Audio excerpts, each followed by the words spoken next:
George, could you just tell us a bit about just your own background first, who you are and all that kind of stuff, and then how you came to take over this building and all the rest of it, the work that you've done? Yeah, well, my own background is in electrical contracting. I started off going back 40 odd years ago, and you know, I decided then to buy this building. It came on the market about 30 years ago, so we've been at it, I suppose, on and off since. It's the old leather factory, and you know, this was the store part of it as far as I know, and you know, we've been developing it you know, over that period of time. So and how did you go from being an electrical contractor to a restaurant owner? How did that work? Well, I suppose you know, I always liked buildings, and you know, I bought a few buildings and I sold them and done them up and that, and this one happened to come on the market, and I went for it. It was a bit derelict at the time, and you know, but I could see a bit of potential in it, and it was a good solid building, and I started working on it basically from there, and we developed it in for there's 2 restaurants in it now at this stage. There's the Tannery restaurant and there's Cruise restaurant, and we have 5 apartments in it, and just recently now, over the last few months, we've extended Cruise restaurant, so there's another 70 seats here on this floor, on the first floor, the Cunningham room we call it. You know, because of the local tie with the Cunningham, we decided to call it something that people could relate to. So, and your own family, you said, came from Kappa? Yeah, we're from Ballymela, and you know, we've been there 100 odd years. Tell us, what's the family name? Horsom. Horsom is the family name. George Horsom is my name, and you know, the family have lived there for a good number of years. One of our relations are actually on the plaques that were put up recently, you know, for the First World War. One of them got killed, and his name is there. He's George as well. Okay. So, you know. And your mum, what was her name? Longman was her name, and she was from Dungarvan. And you know, she moved obviously out there then at that stage, and you know, her first husband died, and you know, she married my father then, so she had 6 children from the first husband, we'll say, and 3 from the second. So you know, they're both dead now, but you know, that's where we came from. And George, what's your earliest memory coming into Dungarvan? Do you remember coming in? I do. I remember coming in with my mother, we'll say, down the lookout there, which is looking across onto the Cunningham. There used to be a swimming pool down there, and I can remember that pretty well, going back, I suppose 60. Oh yeah, 60 odd years ago.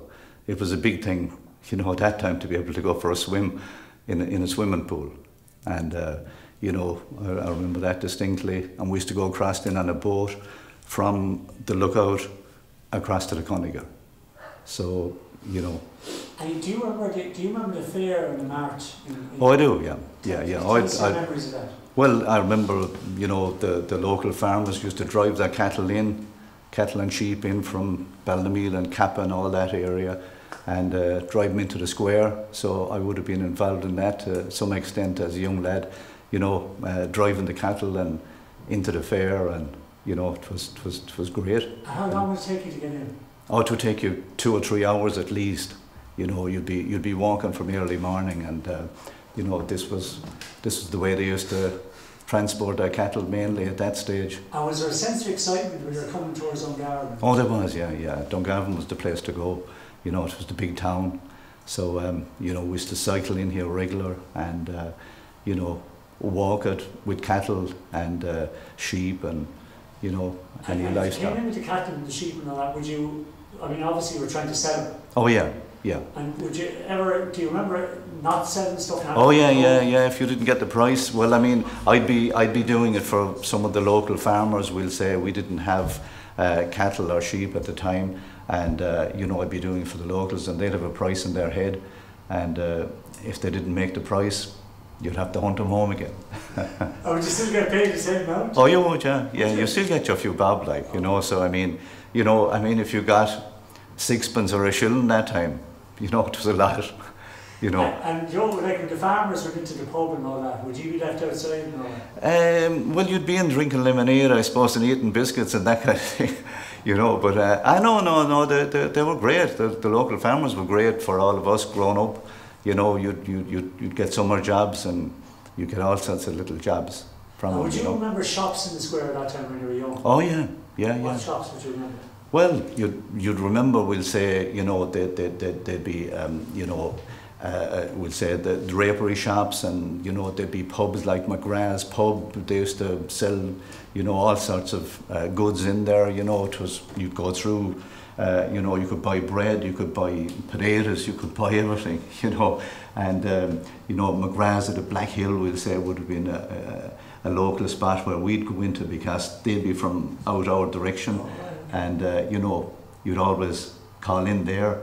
And, you know, so there'd be several of them, you know, around the square. You know, Kineen's would be another one, and the Enterprise, and, you know, no, they'd probably be at a later stage. But as youngsters, you know, the Black Hill Bar would be the place for us. Okay.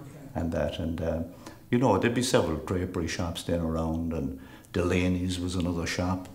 You know, that would have been a drapery. You know, there'd be chip shops then, like Sheehan Ryan's, and, you know, this would be the places we'd be interested in, because you'd have your bag of chips and whatever, you know. And you might see a young one when you're in town. Well, yeah, you would if you could get your hands on it, yeah. But you know, again, as I say, you know, we used to come in playing music, of course, as well. You know, because our teacher in Ballinamila, Michael Callou was his name, and you know, we used to enter all the feshkiols, and there was feshkiols, and there was all sorts of things going on. As youngsters, we used to cycle in with our tin whistles and our accordions. And you were in the band, right? Well, yeah, with our school band, yeah, played the tin whistle and the accordion. Yeah, so he was. So was there a good tradition of music out your way? Oh, there was, yeah. He was fantastic, because you know, he taught all the locals, you know, how to play, you know, between the tin whistles and the accordions and violin, and, you know, it was great. So, you know, they would have been. So we'd have been involved in whatever music that would be going on, you know. Okay, George, we'll leave it at that. Thanks very much. No matter. And we'll get the two boys.